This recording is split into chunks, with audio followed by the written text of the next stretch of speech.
I call the member for Forrest. Thank you, Mr Deputy Speaker, and I'm particularly pleased to be talking on this bill today because some of the young people who will be affected by our measures in this bill are actually sitting up in the viewing area. They are the wonderful young people from Busselton Senior High School who are here in the chamber today, and I welcome them. And I really hope they enjoy their time here today and make the most of this opportunity. It's a long way to come from Western Australia, Mr Deputy Speaker, and they've done exactly that, and they're most welcome. But I'm really pleased that it's young people like these people that are sitting here today who will be the beneficiaries of this legislation. Young people, and as we heard from the previous speaker, women in particular. And we're taking action to make sure that these great young people up here will be able, when they go to work, to actually be able to retain more of their own money, ensuring that these young people retain that through personal income tax cuts as well as through the decisions we're making through this superannuation bill. They will actually be able to keep more of their money, particularly when they're on low incomes in the beginning of their careers. But I'm equally hoping that these young people sitting in the gallery today, that they actually will take a personal interest in their own superannuation when they go to work, that they actually take an active interest in what's happening with their superannuation. And of course this does fix yet another Labor mess, the decision in 2013 to abolish low balance protection as part of the MySuper changes. They were very vulnerable to changes to erosion of fees by fees and charges.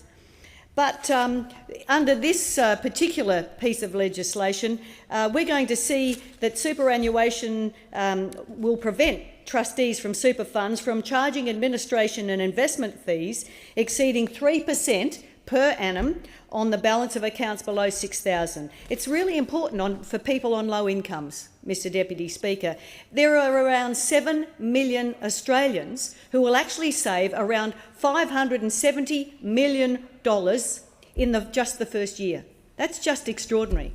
The actual figures involved with this are just extraordinary. That's an extra $570 million that will be retained in superannuation for hard-working Australians, helping them to earn more interest to accumulate more savings for their senior years. It's not something, the senior years, that's going to affect these young people from Busselton for some time. But when you do get there, I want you to have as much in your superannuation accounts as you possibly can, and these measures today are going to help that. It will prevent trustees from charging exit fees on any superannuation product, no matter what the balance is.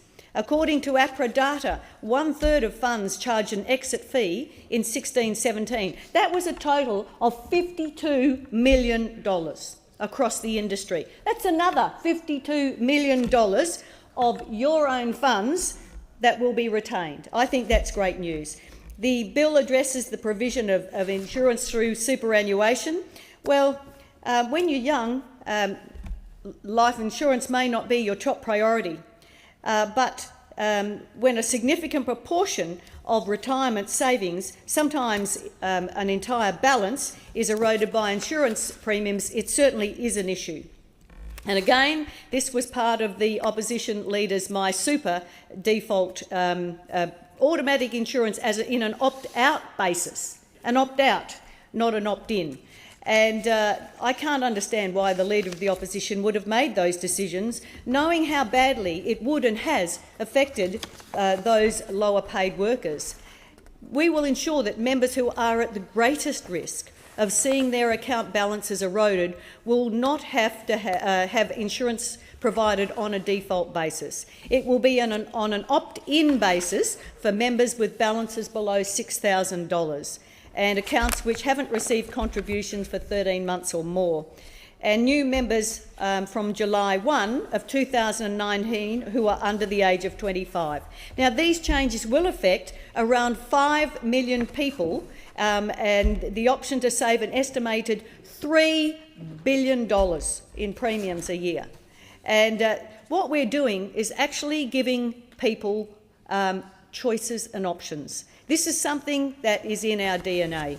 We actually believe in people having choices and having control. And I encourage people, this is a really important issue, Mr Deputy Speaker. I really encourage people, and these great young people in the chamber today, to actually take a direct interest and know exactly what's happening with their superannuation, because many people do not. And we recognise that some don't take that interest, but we need to make sure that irrespective of whether people take a direct interest or not, their interests are reflected and they retain as much of their earnings and their superannuation as possible.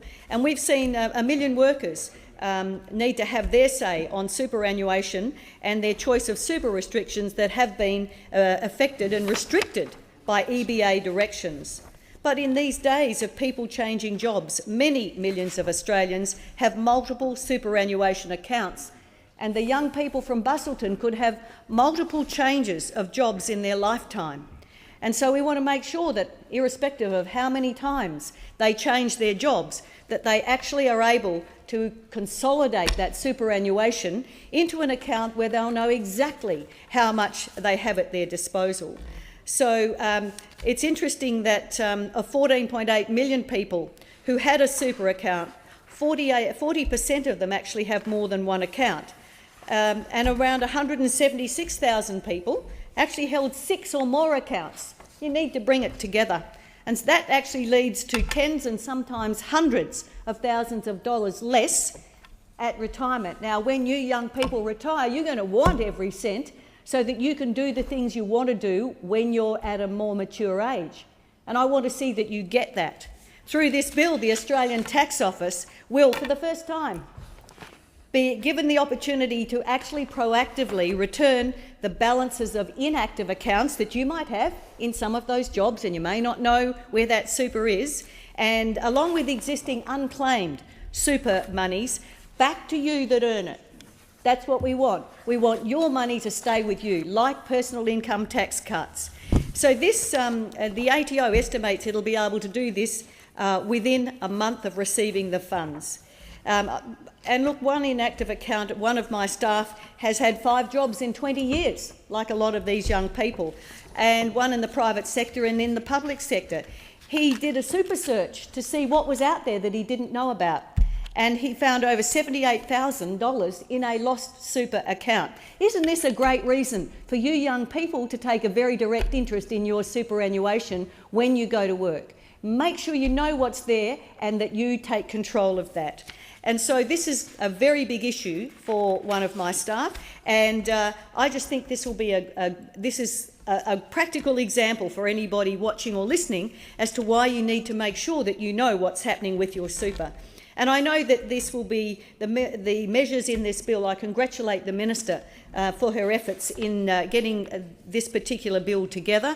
We're going to see a lot of Australians in the first year, 3 million people automatically reunited and get their own money back. $6 billion. $6 billion of their own money. What a fabulous outcome.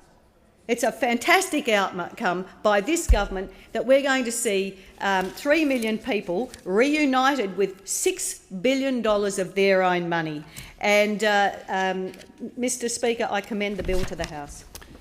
I thank the member.